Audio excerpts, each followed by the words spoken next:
L'Éternel parla à Moïse, et dit: Ordonne aux enfants d'Israël de t'apporter pour le chandelier de l'huile pure d'olive concassée, afin d'entretenir les lampes continuellement.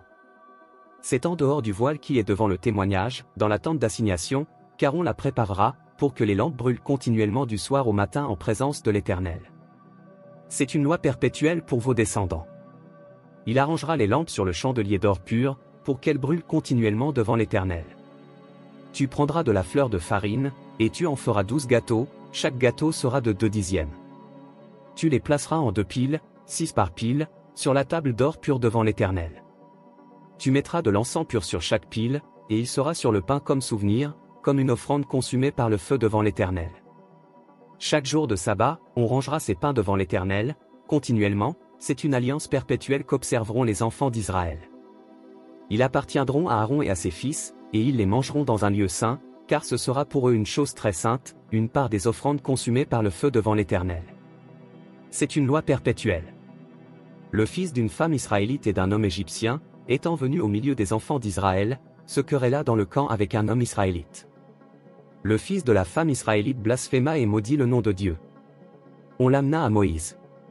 Sa mère s'appelait Shelomith, fille de Dibri, de la tribu de Dan.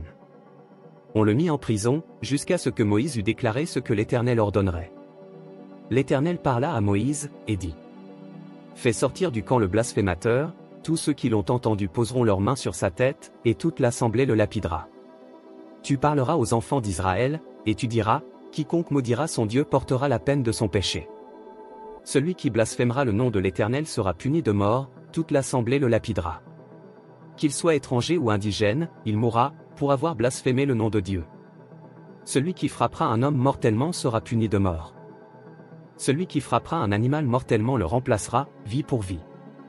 Si quelqu'un blesse son prochain, il lui sera fait comme il a fait. Fracture pour fracture, œil pour œil, dent pour dent, il lui sera fait la même blessure qu'il a faite à son prochain. Celui qui tuera un animal le remplacera, mais celui qui tuera un homme sera puni de mort. Vous aurez la même loi, l'étranger comme l'indigène, car je suis l'Éternel, votre Dieu. Moïse parla aux enfants d'Israël, ils firent sortir du camp le blasphémateur, et ils le lapidèrent. Les enfants d'Israël se conformèrent à l'ordre que l'Éternel avait donné à Moïse.